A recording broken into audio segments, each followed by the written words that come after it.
Pada kesempatan kali ini, saya Safira Zahra dan juga teman saya Bregas, Olivia, Yoga, dan juga Lila dari kelompok 4 akan menjelaskan tentang pengaruh diameter partikel dari katalis dan juga diameter reaktor untuk kasus pada pack-pack reaktor.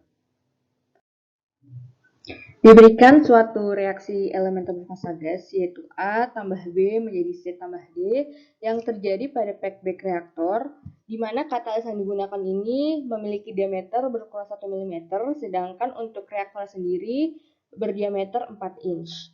Pada proses ini aliran yang terjadi adalah turbulen dan menghasilkan 12 konversi dengan menggunakan 100 kg katalis. Reaksi yang terjadi merupakan reaksi berorder 1 dengan persamaan laju reaksi sebagai berikut.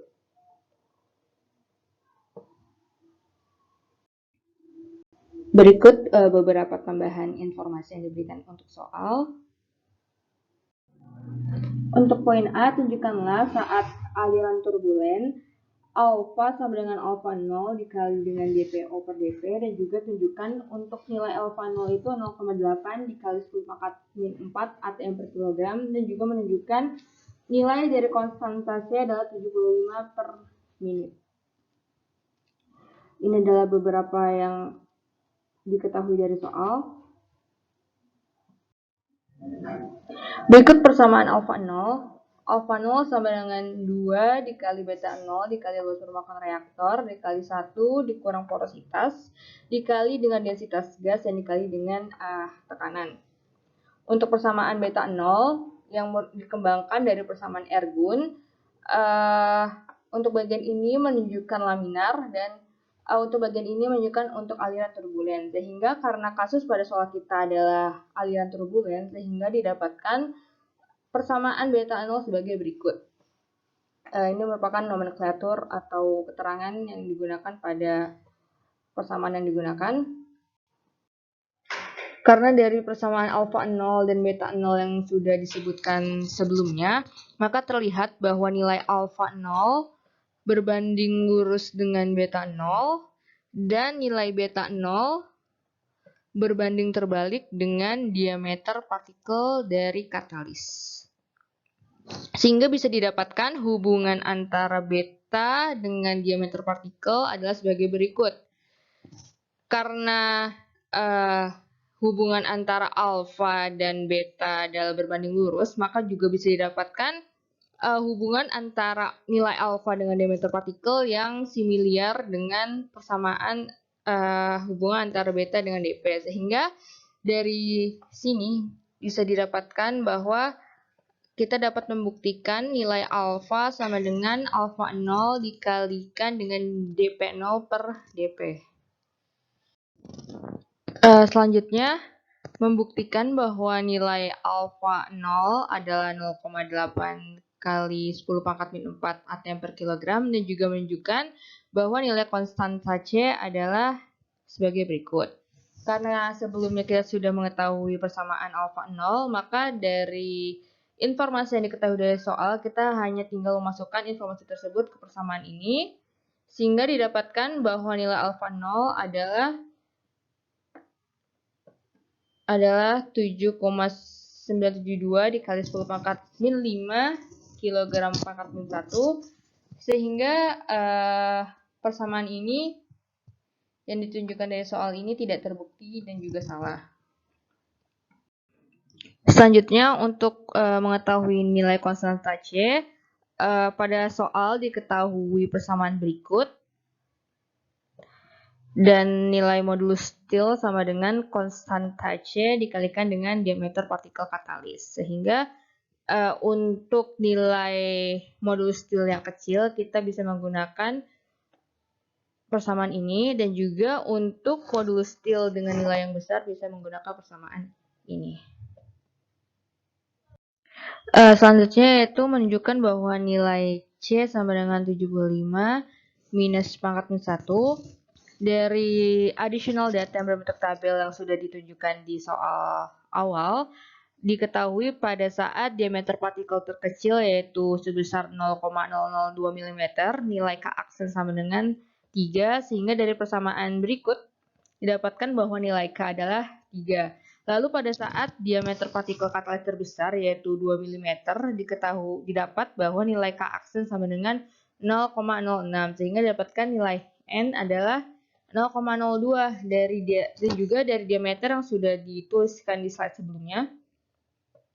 Kita tinggal memasukkan data yang diketahui. Kita menggunakan N adalah 0,02, lalu ini adalah modulus stil, sehingga didapatkan C sama dengan 3 dibagi 0,02 dikali 22 mm, sehingga nilainya adalah 75 mm pangkat minus 1.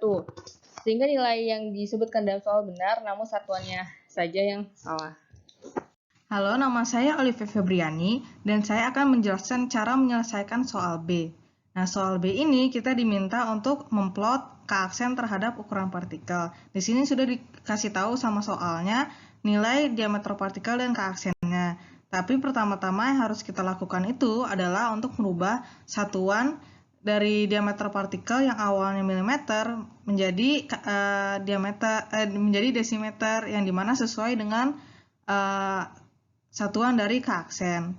Kemudian setelah kita merubah satuannya, kita bisa langsung memasukkan nilai dari diameter partikel tersebut ke rumus V atau modulus stil, yang dimana modulus stil itu sama dengan C dikali dP. Nah, dP ini diameter partikel, sedangkan C ini kita dapat dari A, dari soal A, yaitu nilainya sekitar 75 mm. Nah, kalau kita sudah mendapat nilai modulus stil per ukuran diameter partikelnya, bisa kita langsung masukkan ke dalam rumus K-aksen, yang dimana 3 per V kuadrat dikali V cos V min 1. Kita dapat K-aksen, kita dapat ukuran diameter partikelnya, bisa kita plot. Nah, hasil dari plotnya adalah grafik sebagai berikut. Bisa dilihat di sini ada dua daerah. Yang pertama itu ketika diameter partikelnya itu sangat kecil, bisa dilihat di sini nilai K-aksen itu cenderung konstan. Akan tetapi seiring dengan meningkatnya ukuran diameter partikel, K-aksennya tidak konstan lagi. Nah, ini disebabkan ketika diameter partikelnya itu sangat kecil, TPL atau bisa disebut sebagai tahap penentu laju reaksi nya itu adalah si reaksi permukaan.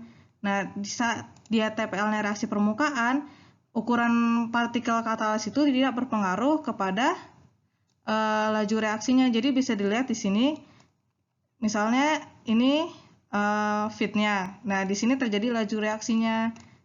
Jadi ukuran dari diameter partikel itu tidak berpengaruh kepada laju reaksi. Akan tetapi ketika dia sudah sampai di daerah yang ini, yang ketika diameter partikelnya itu cukup besar, maka dia TPL-nya dikontrol oleh difusi internal. Nah, difusi internal ini sangat dipengaruhi oleh diameter partikel, sehingga bisa dilihat di sini saat dP-nya besar, K-aksennya juga ikut berubah. Kemudian setelah kita dapatkan hubungan antara K-aksen dengan diameter partikel yang telah kita dapatkan sebelumnya, kita diminta untuk membandingkan plot tersebut dengan figur 12.5 yang ada di dalam Vogler. Nah, bisa dilihat di sini dari bentuk umumnya itu terlihat sama, akan tetapi dia menggunakan variabel yang berbeda, yang dimana dalam Vogler itu adalah V itu modulus stil dan N itu adalah faktor efektivitas. Sedangkan yang kita plot tadi sebelumnya itu adalah K-aksen dengan diameter partikel. Dikarenakan bisa dilihat di sini bentuk grafiknya cukup mirip, maka dapat disimpulkan bahwa kedua grafik ini saling berkaitan. Dikarenakan semakin besar modulus stilnya, maka semakin kecil faktor efektivitasnya, yang bisa dilihat di sini. Dan seperti yang tadi saya jelaskan, ketika modulus stilnya itu sangat besar, maka TPL atau yang tadi tahap penentu laju reaksinya akan ditentukan oleh difusi internal. Nah, yang tadi saya jelaskan, karena TPL-nya adalah difusi internal, maka kenaikan atau perubahan diameter partikel akan berpengaruh kepada laju reaksi. Dan sebaliknya juga, apabila modulus stilnya kecil, maka justru faktor efektivitasnya akan besar dan TPL-nya akan dikontrol oleh reaksi permukaan yang dimana perubahan diameter partikel ini tidak akan berpengaruh kepada laju reaksi.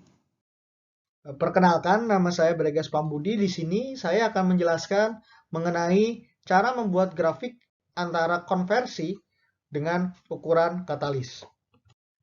Langkah pertama yang kita lakukan adalah menyusun neraca mol. Nah, di mana neraca molnya rumusnya adalah FA0 dx per dw sama dengan min R kali CA dikali CB.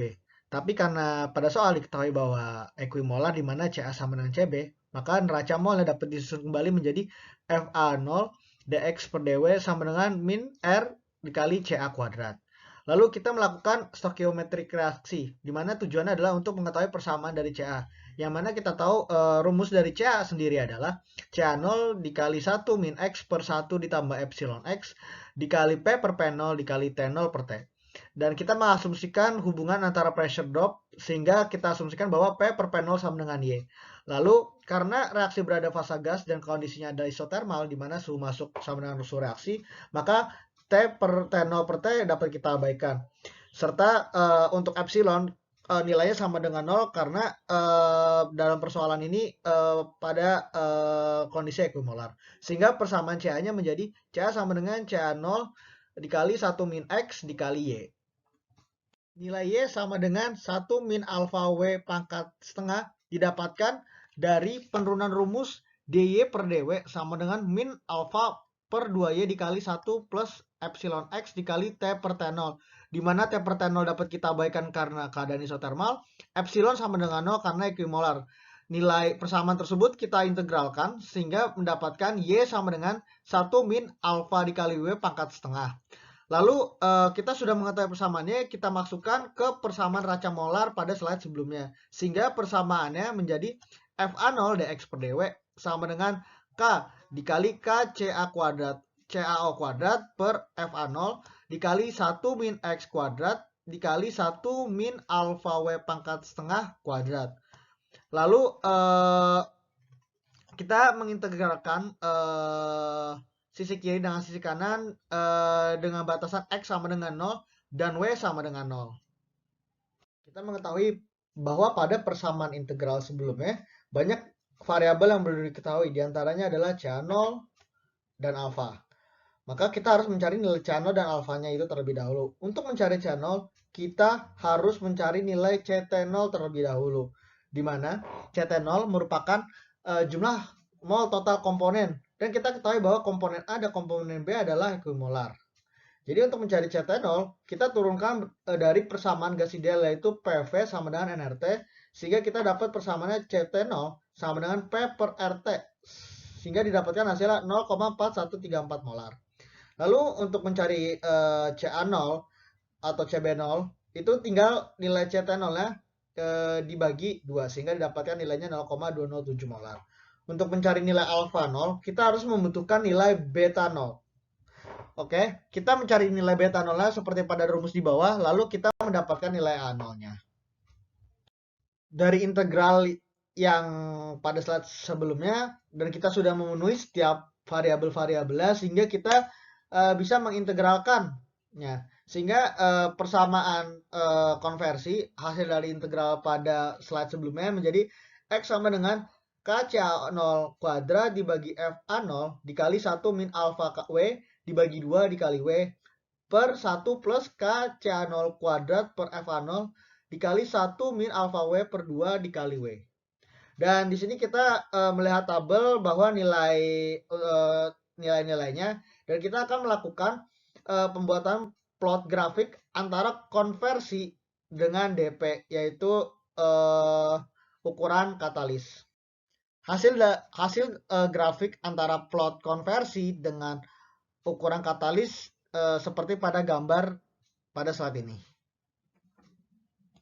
Perkenalkan, saya Lamariza More. Saya akan menjelaskan untuk bagian D. Bagian D ini pertanyaannya discuss how your answer will change if you had used the effectiveness factor of second order reaction than a first order reaction. Jadi ini mengenai keefektifan second order dibanding first order.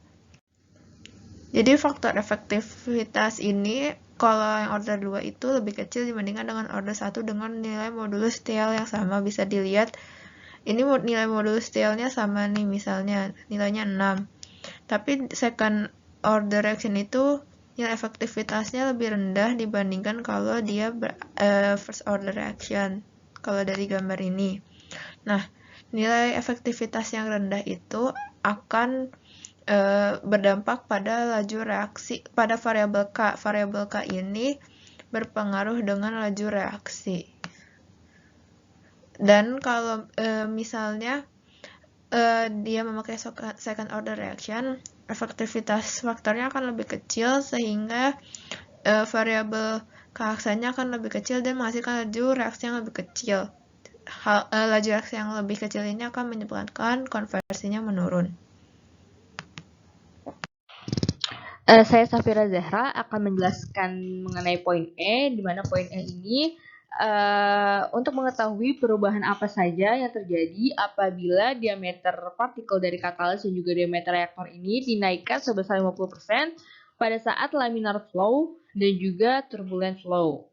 Untuk laminar flow, hubungan antara aliran laminar, diameter partikel katalis dan juga diameter reaktor dapat terlihat pada persamaan berikut, di mana G sama dengan mass flow dibagi cross sectional area. Cross sectional area karena ini merupakan pipa sehingga cross sectional areanya adalah luas lingkaran, maka diketahui hubungan cross sectional area ini berbanding lurus dengan diameter reaktor pangkat 2. Sehingga hubungan antara diameter partikel dan diameter reaktor dengan beta 0 jika disederhanakan menjadi persamaan berikut. Di mana nilai AC ini yaitu berbanding lurus dengan diameter reaktor pangkat 2. Penambahan diameter partikel dan diameter reaktor sebesar 50% akan mempengaruhi nilai beta 0, sehingga nilai beta 0 yang awal adalah diameter reaktor pangkat 2 dikalikan dengan diameter partikel pangkat 2, itu dari sini. AC-nya itu adalah ini, diameter reaktor pangkat 2. Sehingga untuk nilai beta 0 yang saat diameter partikel dan diameter reaktornya dinaikkan sebesar 50% adalah sebagai berikut. Sehingga didapatkan nilai beta 0 saat diameter partikel dan diameter reaktornya itu dinaikkan 50% adalah 1,98 dikali 10 pangkat min 4 atm per desimeter. Karena nilai beta 0 berubah, maka nilai dari alfa 0 pun juga akan berubah karena nilai alfa 0 dan beta 0 ini berbanding lurus. Sehingga dari hubungan ini kita dapat mengetahui nilai alfa 0 yang baru saat diameter partikel dan diameter reaktornya dinaikkan sebesar 50%, yaitu menjadi nilainya sebagai berikut. Nilai variabel K-aksen pun juga akan berubah karena diameter partikelnya ini dinaikkan sebesar 50%, sehingga dari situ saat diameter partikel dinaikkan 50% didapatkan nilai K-aksen adalah 0,793. Halo, saya Olivia Febriani dan saya akan kembali menjelaskan tentang cara penyelesaian soal E bagian aliran turbulen. Nah, jadi yang membedakan antara aliran laminar dan aliran turbulen di dalam perhitungan soal E adalah terdapat pada pengembangan persamaan ergun. Nah, jadi di sini untuk aliran turbulen kita memakai persamaan yang saya lingkarkan warna merah ini. Nah, perbedaannya dengan persamaan pengembangan ergun milik laminar adalah bahwa untuk bagian 150 dalam kurung 1 min V dikali mu per dp-nya itu kita hapus karena dapat kita katakan saat aliran itu turbulen, bagian laminarnya itu atau bisa dibilang di sini yang tadi saya sebutkan itu sangat kecil sehingga dapat diabaikan. Atau bisa dibilang 1,75G ini sangat besar sehingga bagian laminar itu dapat diabaikan. Nah, dapat diketahui di sini adalah G sama dengan mass flow rate dibagi luas permukaan dari reaktornya. Nah, setelah kita kembangkan, kita masukkan rumus ini ke dalam persamaan pengembangan ergun, kita dapat persamaan ini yang dimana untuk AC-nya itu yaitu luas permukaan reaktor adalah 1/4 dr². Nah, jadi menurut di soal nilai atau ukuran diameter reaktor dan diameter partikel katalis ditingkatkan sekitar 50%. Nah, dari persamaan ergun yang saya bulatkan warna kuning ini, kita bisa lihat bahwa untuk ini dianggap konstan, untuk mass flow rate kita anggap konstan, modulus Still kita anggap konstan, sehingga yang kita dapatkan adalah hubungan antara beta dengan AC atau luas permukaan, yang dimana juga berhubungan dengan diameter reaktor dan dengan diameter partikel yang ini. Nah, bisa dilihat di sini kalau beta itu berbanding terbalik dengan diameter partikel dan AC. Nah, yang AC itu bisa dibilang sebagai DR, sehingga dari sini kita bisa dapat hubungannya adalah sebagai berikut. Nah, yang tadi dari soal naik 50% bisa dibilang itu diameter reaktor bisa dibilang diameter reaktor final adalah 1,5 kali dari diameter reaktor awal atau initial, dan diameter partikelnya itu 1,5 kalinya dari diameter partikel katalis awal. Nah, kemudian kita masukkan asumsi ini ke dalam persamaan hubungan, sehingga kita dapatkan ini dimana dia itu pangkat 4 dikarenakan dari rumus AC sama dengan 1/4 dr². Dan dari sini kita dapatkan nilai beta 0 final adalah 0,132 beta 0 initial, yaitu sekitar 1,32 kali 10 pangkat min 4 atm per dm. Nah, dari sini bisa kita simpulkan bahwa ketika diameter reaktor dan diameter partikelnya meningkat, justru beta 0-nya itu semakin kecil dikarenakan dari rumus yang dari sini diameter reaktornya itu pangkat 4, sehingga yang seharusnya semakin besar diameter partikel semakin besar pressure drop atau beta, dikarenakan diameter reaktornya sangat besar sekitar pangkat 4, yaitu jadi efek dari diameter partikel itu dapat kalahkan oleh efek atau pengaruh dari diameter reaktor tersebut. Kemudian variabel selanjutnya yang akan kita tinjau adalah alfa. Nah, bisa dilihat di sini hubungan antara alfa 0 dengan beta 0 itu berbanding lurus dengan seperti biasa menggunakan AC, yaitu luas permukaan reaktor sekitar 1/4 dr². Dari sini seperti pada variabel beta sebelumnya, kita cari hubungan antara alfa dengan dengan parameter yang kita gunakan, yaitu bisa dilihat di sini alfa 0 berbanding lurus dengan beta 0, sedangkan berbanding terbalik dengan dr², yang tadi ada dari hasil pembukaan para variabel AC. Dan kemudian beta 0 ini akan kita pakai dari nilai beta 0 yang kita dapatkan sebelumnya, yang dimana diameter katalis dan reaktor naik 50%, dan sedangkan tadi beta 0 final sama dengan 0,132 beta 0 initial, yang nanti kita pakai di sini, kita masukkan nilai dari beta 0 final, sehingga kita dapatkan perbandingan alpha 0 final dengan alpha 0 initial sekitar 0,058, yang seperti sebelumnya itu ternyata alpha 0 yang memiliki diameter reaktor dan diameter katalis 50% lebih besar memiliki nilai beta 0 dan alpha 0 yang lebih kecil. Nah, ini berpengaruh kepada pressure drop karena beta 0 dan alpha 0 ini berkaitan langsung dengan pressure drop. Dengan beta 0 ini adalah dP per dW.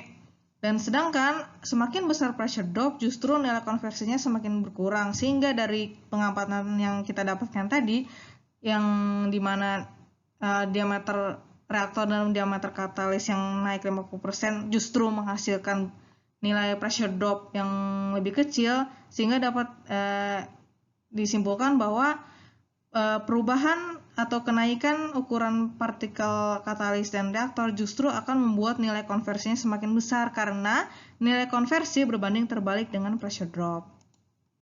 Variabel terakhir yang akan kita tinjau adalah konstanta laju reaksi atau keaksen. Nah, di sini dikarenakan untuk mencari keaksen tidak menggunakan pengembangan persamaan ergun, maka bisa dibilang bahwa baik itu aliran laminar maupun aliran turbulen tidak akan mempengaruhi konstanta laju reaksi dikarenakan rumus yang digunakan untuk mencari konstanta laju reaksi adalah yang tadi kita gunakan pada soal B. Nah, jadi nilai K untuk aliran laminar dan aliran turbulen memiliki nilai yang sama.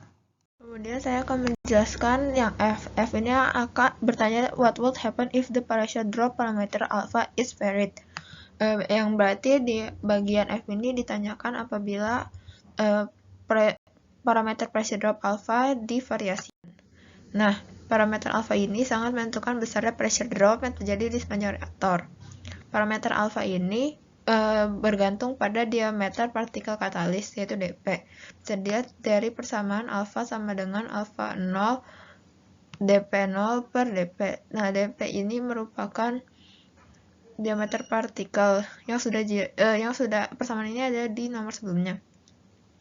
Bila nilai alpha berbanding terbalik dengan diameter partikel, jadi kalau misalnya diameter partikelnya dibuka kecil, nilai alfanya akan membesar. Nah, kalau nilai alfanya lebih besar, itu menunjukkan bahwa pressure drop akan lebih besar lagi dan menyebabkan konversinya menurun.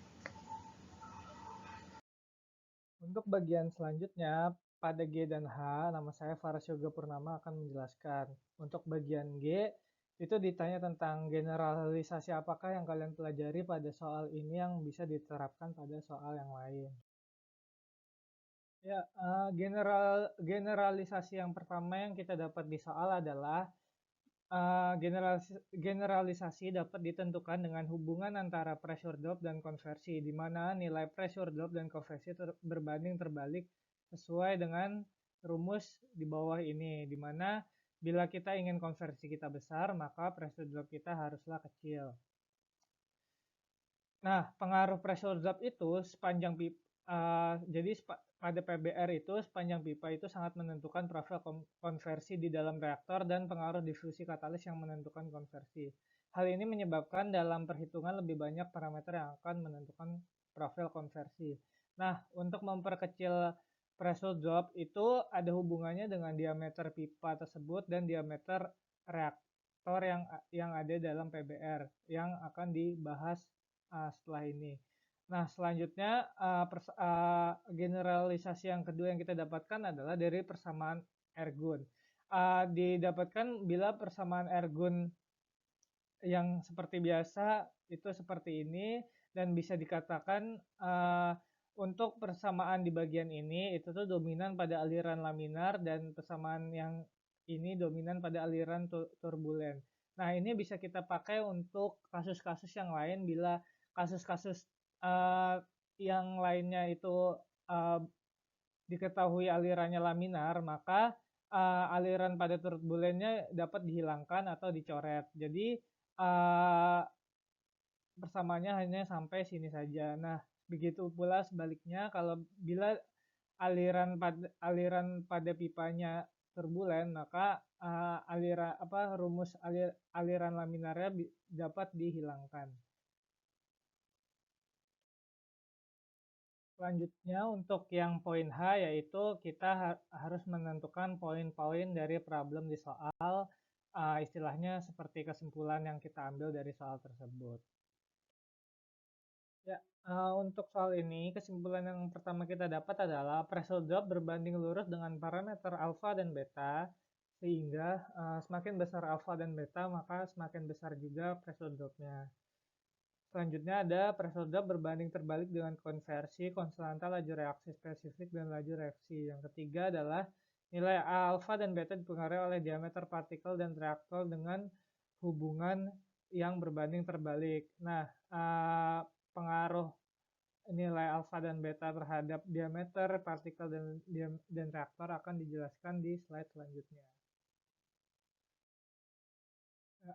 kesimpulan yang bisa kita ambil berikutnya adalah yang pertama, jadi untuk memperbesar konversi, laju reaksi dan konstanta laju reaksi spesifik dapat dilakukan dengan memperbesar diameter partikel yang akan menyebabkan nilai alfa dan beta menurun dan akan menyebabkan pressure drop di sepanjang reaktor berkurang. Dan yang kedua adalah untuk memperbesar konversi, laju reaksi dan konstanta laju reaksi spesifik dapat dilakukan dengan memperbesar diameter pipa, diameter pipa atau diameter reaktor untuk agar kecepatan superficialnya menurun dan pressure drop di sepanjang reaktornya akan berkurang. Jadi yang bisa kita lakukan yaitu kalau tidak memperbesar diameter partikel, cara yang dilakukan yang lainnya adalah memperbesar diameter pipa dan diameter reaktor. Sampai sini saja presentasi dari kelompok kami. Wassalamualaikum warahmatullahi wabarakatuh.